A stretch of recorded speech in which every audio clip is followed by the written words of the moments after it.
All right, today's show is going to be fun. As you can see, Matt Warner, not here. The show still goes on. The show still goes on. One of my favorite sayings, when the cat's away, the mice will play, or they'll go home early and come in late, to the office. Last time when I didn't come to the Flame Central podcast, the one time that I missed, right? You guys ragged on me the entire time. That's what we plan to do with Matt.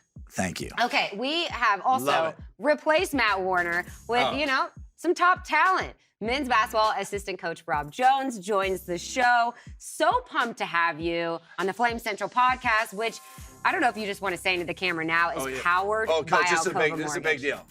It's a big coach. Powered by Alcova Mortgage. Thank you. So, yes, just wanted to get that out of the way. You're the fourth coach to do that. I know. Your business is booming, it sounds like. I'll tell you what. We'll talk about how you can get in touch. Podcast has been good, too. Right. We'll tell you how to get in touch with Joe in just a moment. But first, Coach, coming back from Eastern Kentucky, you guys weren't able to close that one out. Just talk about that game in general. Well, first off, thanks for having me on. Really appreciate that. We heard that you're a listener, Coach. Is that true? I am a listener, loyal listener. So a loyal listener. Short time, but loyal in my short time. Yeah. So no, I've enjoyed watching you guys.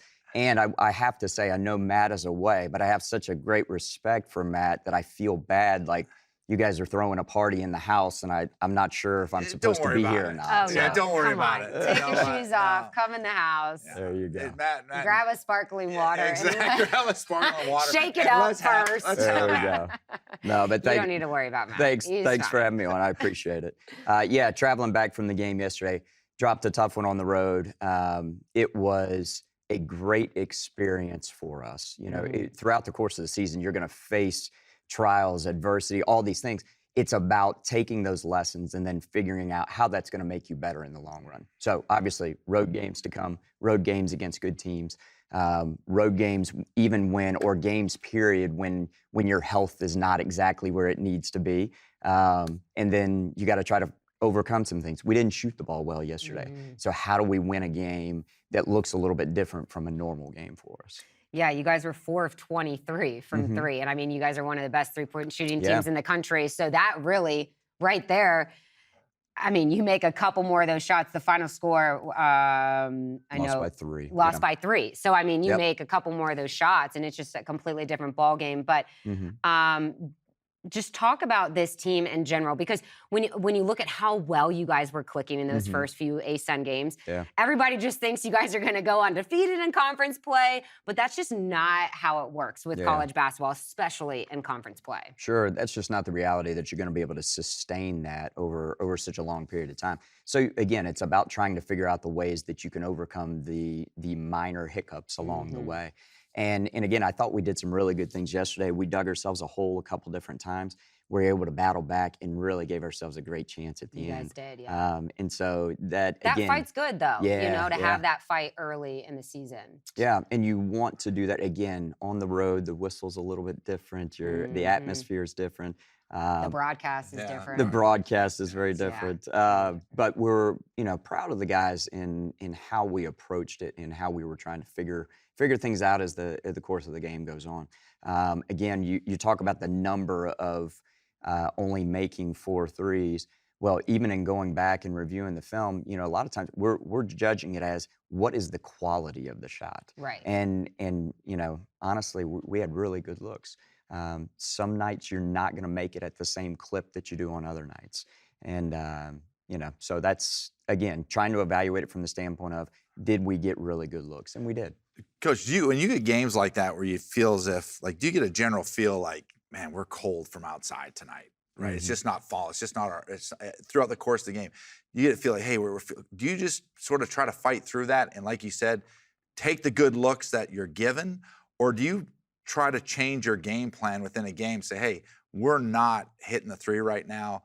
Let's try to work the ball inside, get closer looks to the basket, so on and so forth. Or do you just let it roll with it, and if you hit them, you hit them, as long as you're just getting the good looks? How do you approach that? Coach, just to let you know, I sent him a list of questions. He's not really familiar with basketball. He's usually our football guy. Not true. So I sent him that question once to again, ask. We always have to correct you. No, you did not send me that question. That question just came right. I just gave you the box Coach, score, just want to let you know that I was the former JV basketball coach at William Campbell High School. Yes, I was. And You should have seen how he got fired. It was so, I mean, headline news. Hey, we won 10 games that year. We won 10 ball games that year. And coached my Coach is son's. getting uncomfortable. Yeah, Let's no. just let him in. No. And my son's a college basketball coach. Yes. Joe, back to the question. Joe, fantastic question. Thank you. Thank you. That did not come from Emily Austin, by the way. But to answer the question, and I do think that as a team, you play as to how you practice. You make the adjustments in what you do every single day, and you really commit to that. And so who we are offensively as a team is we're going to take what the defense gives us, and then we're going to try to exploit the weaknesses of the defense. So when you're not making perimeter shots, yeah, you do try to attack some weaknesses maybe in some different areas, but you're not going to stop shooting those perimeter shots completely. You know, you want the right shooters taking those shots and getting good looks. And again, I think if anyone would have said, you know, Darius had a really good look late in the game, and you know, exactly. It's like 100%. if you ask that question at the beginning of the game and you just pause it when he catches the ball in watching the film, you know, and say, hey, is this a good shot? Everyone in the gym would say yes. Yeah. Well, everybody that's rooting for Liberty. Right. So, you know, that would say. I think even people that aren't rooting for Liberty know the deal with Darius. And so, again, that's the same way. And we really try to empower the guys in that way to, you know, we want them to be very confident in that way. If Darius were to miss 5 in a row, everyone believes that sixth is going in. Yeah, Brody Peebles is the same way. Oh, yeah. You know, it's like those guys. Exactly. It's like if there was one thing that I would say, you know, is like, you know, Brody had a look in front of our bench after he had missed a couple, and it's like, take that one. Right. You know, that's the right shot. You know, you're a great shooter. We believe in you in every way. Take that shot. But do you change from? I know in basketball I always say like, hey, if you get a little bit cold as a shooter, like get to the free throw line. Yes. Right. So do you like focus on guys that say, okay, you may have a decent look right here, but if you can drive and try to get fouled and get to the free throw line, get your touch back from there. Is that a pretty common? Yes. For you? So much of what we do is trying to get a piece of the paint, like trying to get in there, trying to attack. The numbers would support the fact that once the ball goes into the paint and then is sprayed out to the perimeter, those are higher percentage shots for anybody, not just great shooters like Darius and Brody, but anybody. So that becomes an emphasis. And anytime that you can get an easy one, if you can get one around the rim, if you get fouled and you're able to get to the free throw line, there is something about it. There's not a scientific equation to it, but there's something about seeing the ball go in the basket that really frees you up in the rhythm of the game. Sure. Coach, this is your first season with the Flames. As far as the pack line defense, I know it takes a little bit of time for players to grasp that, a couple years. For a coach, what have you done and how much time, what did you need to do in order to grasp that pack line defense? And who are you leaning on to still learn some of the details? Leaning on the entire staff in that way, and quite honestly, our players. Like they do a great job. You know, a lot of times it comes down to it might be a terminology piece of saying, hey, what do we call that? You know, I know what I've called that in the past, but what do we call that? How do we phrase that? And but also Joe Pierre is really the backbone of kind of the defensive formation, the defensive teaching. He's done a tremendous job. He's the best. Yeah, He's Joe awesome. is great. He has such a passion about him.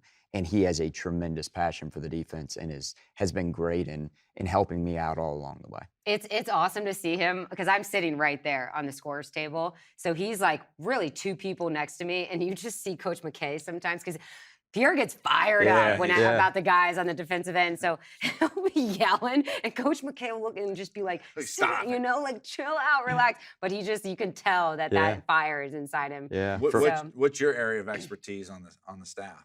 What are you focusing on? You know, I've been asked that a couple times, and I think that you should probably ask other people to get that. I don't know that I can give you a great answer, but I'm really focused on the growth of our team, and whether that's off the court, on the court, offensively, defensively. I love to see growth in our Player guys. development. Yeah, and I think that again, that's a unique part of the Liberty program is that it's not just the player development, it's whole person development. And I think that's a passion of mine. So if there were an area that I wanted to be an expert in, it would be the growth development, that whole person development piece. What's your relationship with Coach McKay in order to come here? Yeah, so I've known him professionally. I was at the University of Richmond for 17 years, and so I've known Coach by seeing him on the road, whether it's recruiting or travel and all this stuff. And I've seen him, and we talked several times over the years. But within the past 3 years, we started talking a little bit more regularly. And I would have considered him a mentor, and still do in that way. And so we would call, and first conversation, we probably talked a lot about basketball, a lot about defense. Second conversation, it was probably a little bit more about leadership. And then as it went on, and we started talking about faith. And so it was everything from basketball to team leadership to faith walk and all those pieces. And so we became friends throughout that process. And so during that time is when the transition happened. There was an opening on his staff, and we ended up talking, having a conversation at the Final Four following the season. And lo and behold, it ended up being an interview. I don't think I looked at it that way. Well, I didn't think he did necessarily either. It was more of a conversation.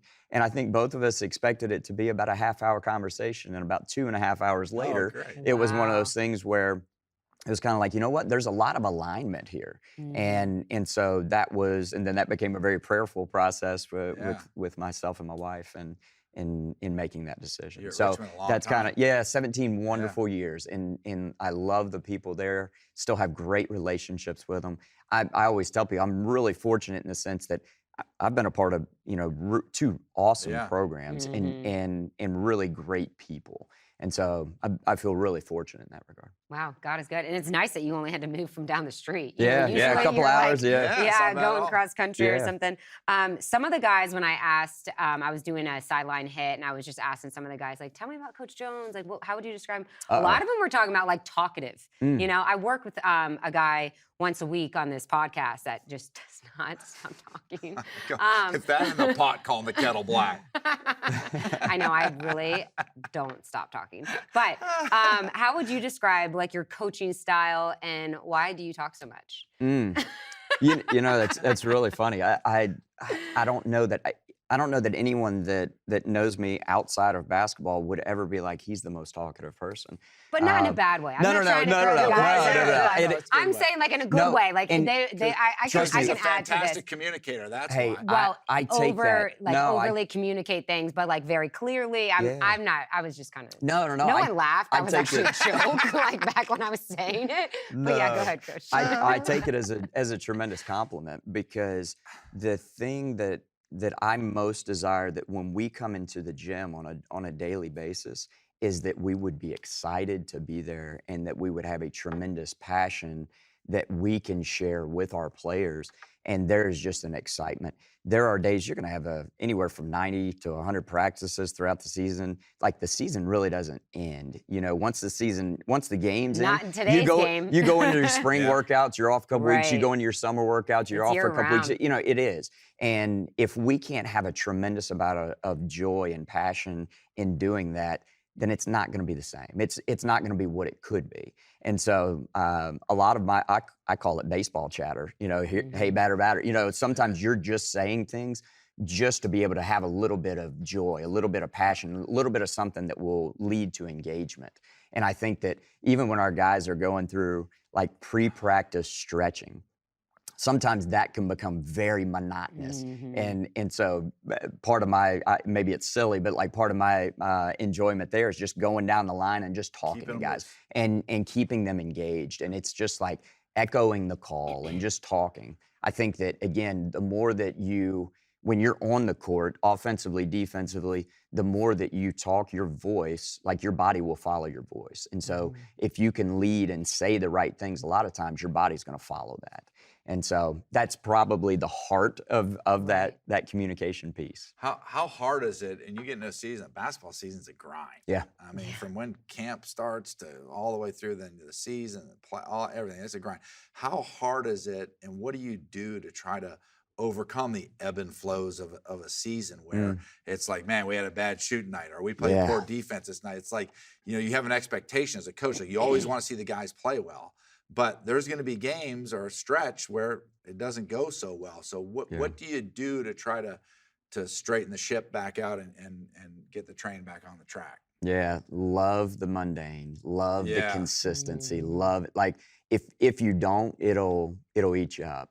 And I think you'll fall into the ebbs and flows. Like the game naturally has some ebbs and flows and some rhythms to it. Game of But runs. yeah, game of runs. And here we are as a team that statistically in the country, they track 10-0 runs, and we're like one of the top 3 teams in the country in 10-0 runs, in a good way. And so you talk about the rhythm and well, how do you get those? You don't get those just by hoping it works. Like you get those through the daily pursuit of what you're trying to do. We talk about it all the day, like, all the time, of like what we do every day is way more important than the things that we do every once in a while. And so it's the commitment to that consistency. And I think that, again, when it goes back to the voice and the communication, if we want that from our players, we have to model that. If we want to be consistent in our voice and in our passion, our energy, that's got to start when we're stretching at the very beginning of practice. And so that is probably one of the things, maybe a weird thing about me, is I love the monotonous. I love the mundane. I love the routine of over and over and over. Let's do it again. Let's do it again. You've been a great farmer, Coach. So Wow, You've that been a great sounds farmer. really That's right, I boring. love it. Yeah. No, I'm that's kidding. great. I'm kidding. So now with this is another question that Emily did not text me. Okay, she said she texted me. He this just question. found out we had a men's this basketball. this is gonna be good. No. This is interesting because I love this kind of stuff, right? The mundane, No, boring. mundane. Yeah. Yeah. Oh, Alcova Mortgage, you got to get through the mundane. I mean, no, yeah. I could never do that job. Yeah, is the analytics side. Okay, so you've got. I know in football, like analytics plays a big issue. I know a big part of it. I know, the only guy that I know really from the basketball, Brad Stevens, made the analytics side of things become so big. From the analytics side with your staff, how much, like, I believe in the analytics in any sport, right? Obviously. But there's also the emotional side. There's the flow of the game side, like sort of what's happening side, where it might step outside the box of what the analytics say to do. How much does analytics with your staff factor into your game planning or within the game? And how much of it is, what's the balance there, I guess is what I'm trying to ask, between how to emotionally play a game and the flow of the game compared to this is what the analytics say? Yeah. Well, I think the key word of what you said there is balance. I think that there is a balance between the numbers and the emotion. I think there's a balance between, what you talked about it earlier. If you're not making shots from the perimeter, how do you try to change the emphasis to get it to the basket, to try to see one go in, to try to get to the free throw line? And so I think there is a balance there with the numbers. In terms of how we look at it as a staff, I think each of us probably rely on the numbers a little bit differently. And at the end of the day, there are so many things that are tracked. You can't follow everything. So you're Sure. so you're picking and choosing a little bit as to what ones are probably most important to you. Do you go into games knowing what those are? Yeah. So you have like, okay, for this game with these matchups we have, these are the 3 analytics for whatever it is that we're really going to hang our hat on tonight. Yeah, there's always going to be, offensively and defensively, there are going to be keys to the game. And so a lot of times, if you're going to have a key emphasis to the game, it's important to be able to measure that in some way. And sometimes whether it's turnovers or whether it's a percentage of rebounding, there are going to be things that will stand out to you from game to game. But then also, talked about the routine of who we are as a team. There are going to be things that are really important to us. Shot quality is really important to us. In trying to say we're not going to, you talked about the defense and talk about the formation of it. We're not going to. Well, they scored, we're going to change everything. Right. No, it's very much about who we are and being disciplined in who we are and continuing to do that. And sometimes you've just got to do it a little bit better. Right. We talk about, like, early in the season, we talked about the Southern Miss game, and we lost that game, and they played really well. And probably I'm not making a joke. No, that game, that's the I one. don't know if you know what happened, but I know exactly. Okay, That's the one where you just- guys won the 28-0 run or whatever. You're way down. Yeah. And Matt, we had a game to call the next day for football. yes. And Matt came in, and his voice was, because he got so fired up during that game, he was worried about his voice, and then he pulled it off because he's a pro. Well, you talk about a game of runs. You talk about like it from that standpoint. Well, one of the things that I wanted to point out is that they were making some really, really tough shots, and it wasn't necessarily that our defense was totally undone. It was guys were making tough shots, and so one of the themes in talking about that game the next day was talking about, oftentimes you're not that far off from being successful at what you're doing. So you're fighting for an inch. Baseball is often talked about being a game of inches, football, game of inches, all this stuff. Basketball, very much the same way. So you're talking about it, whether it's a great contest of a shot, whether a guy makes a shot or misses a shot, often it comes down to just an inch here or there. So we talk about it just fighting for that inch. And the more you don't worry so much about the outcome. We've had games this season where we played great defense and a guy banks in a shot at the end of the shot clock, and you're like, well, was that a good defensive possession? Well, it still was. Sure. You want the result to be a little bit different. Okay, so how are we going to change that? Yeah. Fight for that inch. Yeah. So yesterday, I know you guys walked away with the loss, but like you said earlier, there are lessons in losing, right? Yeah. I don't know how to phrase this question because you don't want to peak at the wrong time in college basketball. So, what is the concern, or how important is it to make sure that, yes, you guys are playing the way you want to play in early January, but you really want to be super connected in late February and not to lose that along the way? Mm-hmm. Yeah. So how do you not play too well too early? Yeah. I mean, that sounds like a stupid question. Joe, don't look at him like, oh my gosh, I can't believe she just asked that. It's a tremendous question. No, it's a tremendous question. Joe sent me that one. I texted her on the way over here. Don't ask him this, please. Well, and I think that when the daily pursuit is consistency, when the daily pursuit is about being the best version of ourselves, then you're hoping that the daily wins out.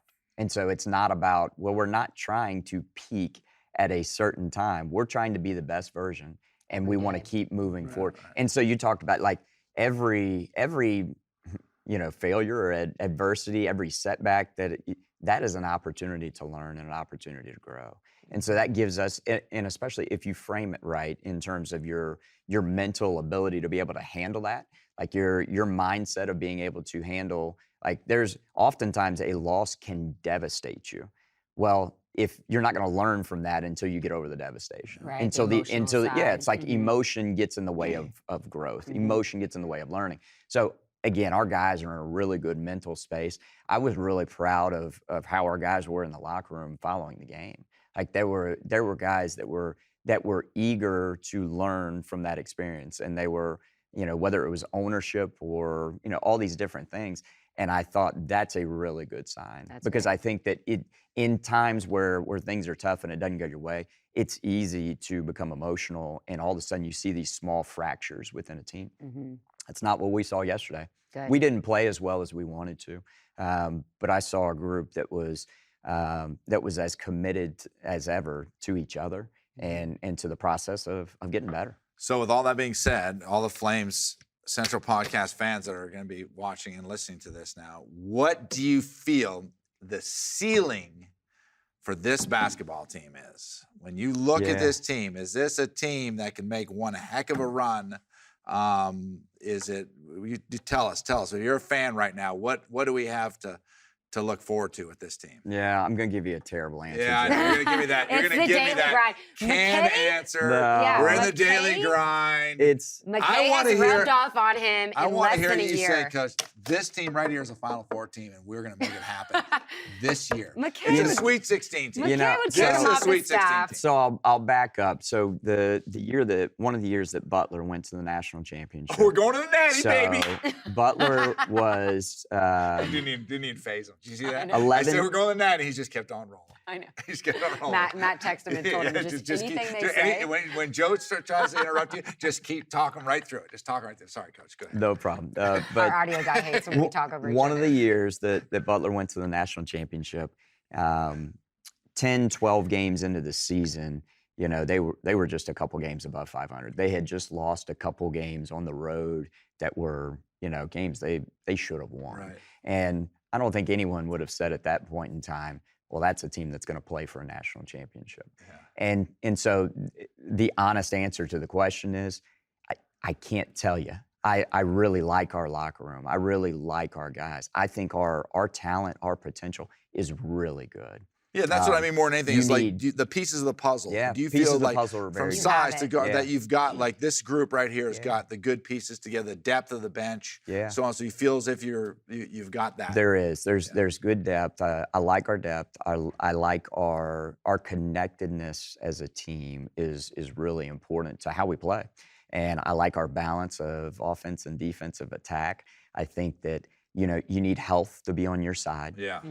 You need a little bit of momentum, and obviously you control a lot of those things, but we do need to play. You talked about peaking. We do need to be playing our best basketball, come March. Yeah. And that's the only way that you get there, again, by who we are, is that daily pursuit and that consistency. And then being able to, at the end of the day, being able to play with a free mind, a clear mind.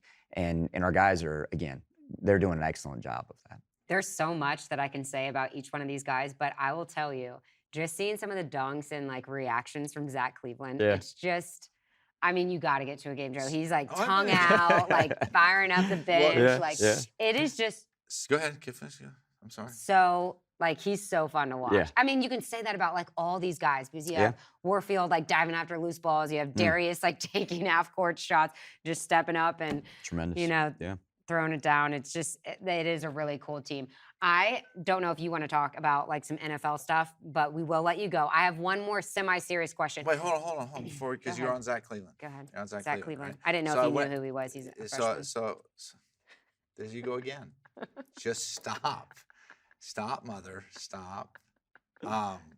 Zach Cleveland. So I go to the game. It was one of your early season games, right? And I always joke on here about how I send Matt like Instagram reels all the time. It's like, he'd be like, it's 5 a.m. I get an Instagram reel from Joe. And it's always funny stuff, right? And so I go to the game and I see Zach Cleveland for the first time. And he goes, right as I see him for the first time, I go, that's the Yo Cheetah guy. He's the Yo Cheetah guy. I don't know. So what that is. I know you don't know me. There's going to be a few people. I'm not on this. So text if you chain. go, I'm not familiar either. If you go, I know, not very people. If you go on Instagram and you look at the Yo Cheetah guy, you're gonna be his videos are hilarious. So basically, he's got a cheetah puppet, right? And the cheetah's like, Yo Cheetah, and then the cheetah puppet pops up around the corner. And the cheetah's like super cool. He's like, what's up, right? And so then the idea. So Zach is the cheetah. Zach, no, Zach looks like the guy who says Yo Cheetah. I got right? you. So he's the main guy. So sorry, So Zach Coach. looks like the Yo Cheetah guy. And then what they do in the videos is it's like cooking videos. So they've mixed like, hey, Aunt Beth's coming over for some tacos. And she's like, hey, I got you hooked up. Here we go. And then you mix it up and they rap. They rap while they they make all the stuff. They're hilarious. Okay, so right? if Zach Cleveland is a Yo Cheetah guy. Well, I'll say this about Zach. Like he is an incredible, his passion is evident in the way that he plays. He has a tremendous sense of humor. He is absolutely hilarious. Great. So tell him to go. He needs to do a video with Yo Cheetah. Do you have an probably Instagram, Coach? can't. I don't. Well, maybe. I'm not even sure. Like I'm not much of a social media guy. I will let you know. He'll find you. Joe will find you, and I will show you how to mute the conversations because you're not going to want. He'll start sending you these nonstop. They're good, man. Even they're funny. Boundaries. Yeah. Oh, well, stop. on a serious note, I would love to say this about Zach, and you mentioned Isaiah, and like all of our guys, they really have tremendous strengths in all different areas. And ultimately, when we're the best that we can be as a team, they complement each other so well, and they support each other so well. Like you see when Zach gets one of those dunks, the entire bench is electric, and they're just so excited for him.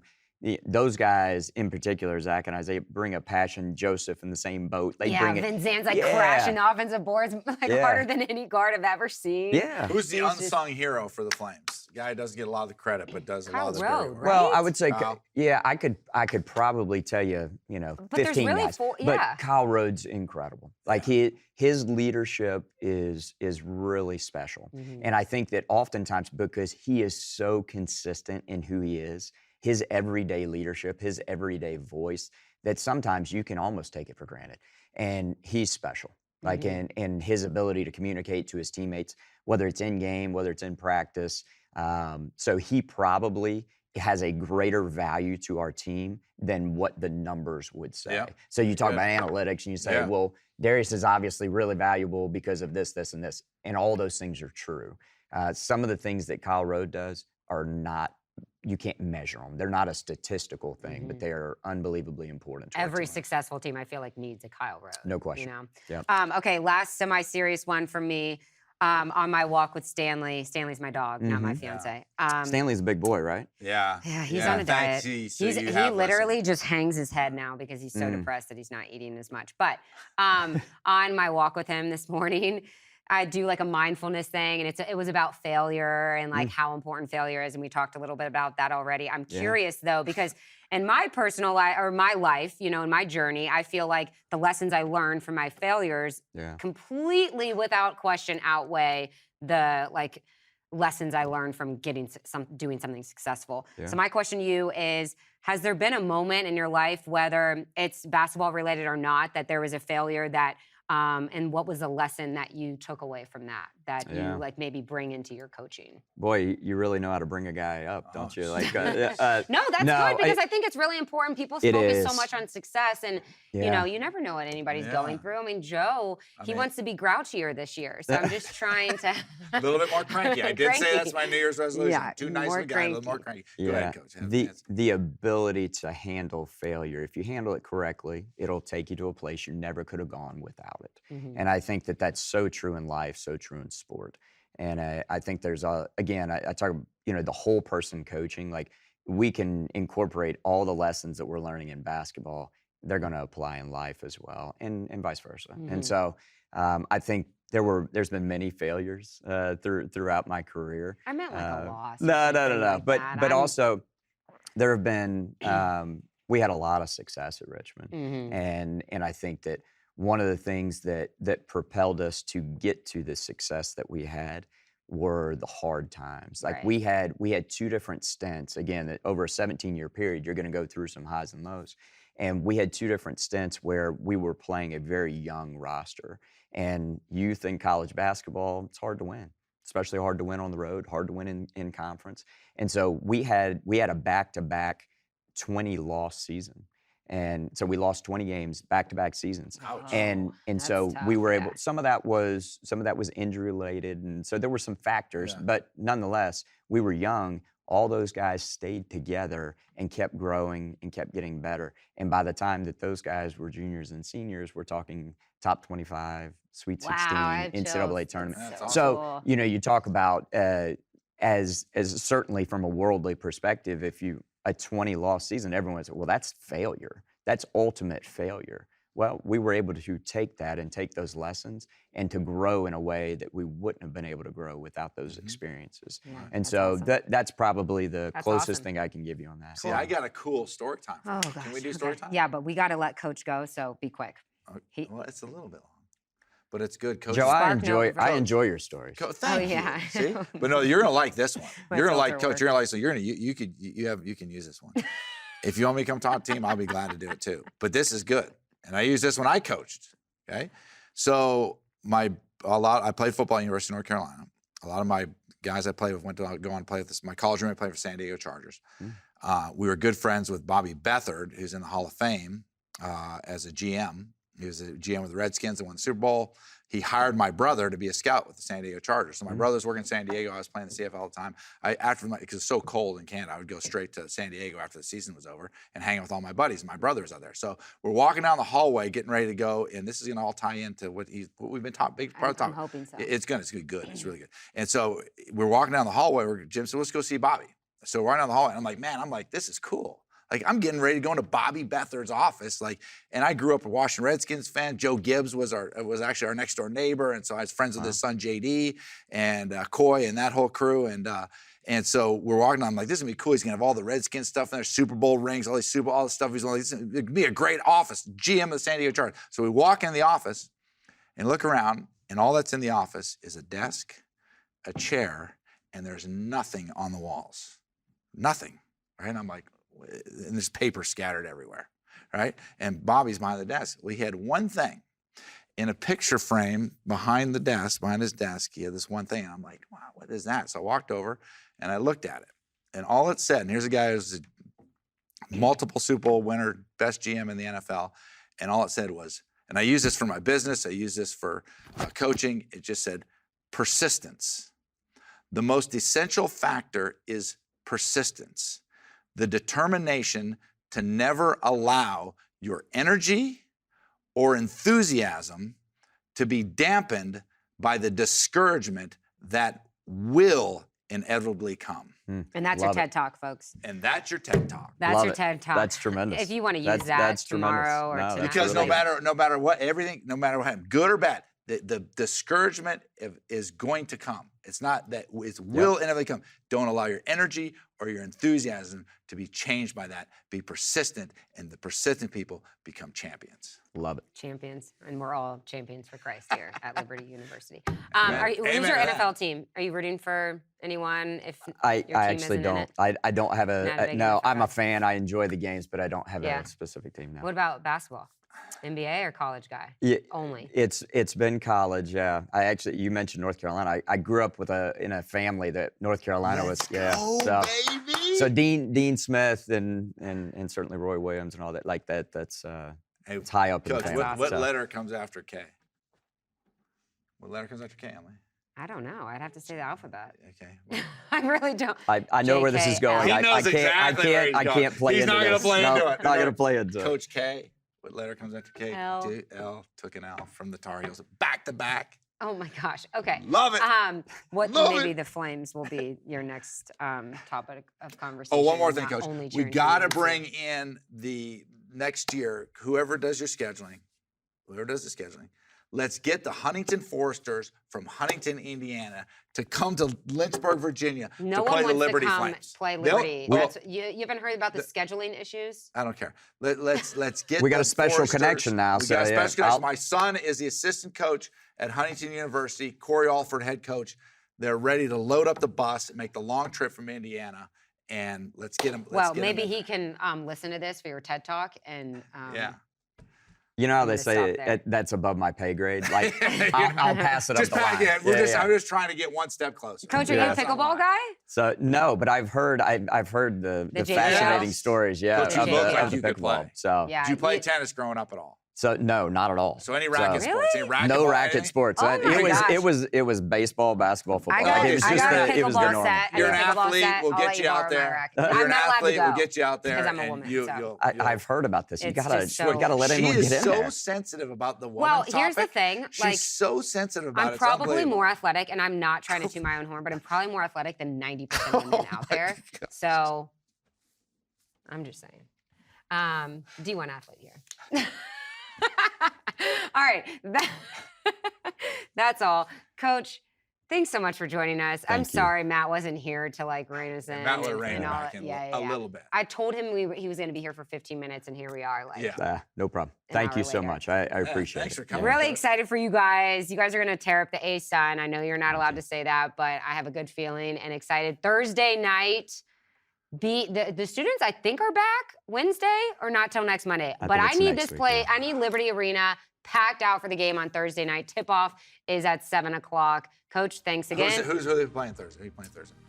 North Alabama. North Alabama. Yes, I need to be better about my. Are they any good? How are they? Pretty good. They're good. Yeah, the whole league's good. I know. Yeah. It's no nights off for sure. Nights off.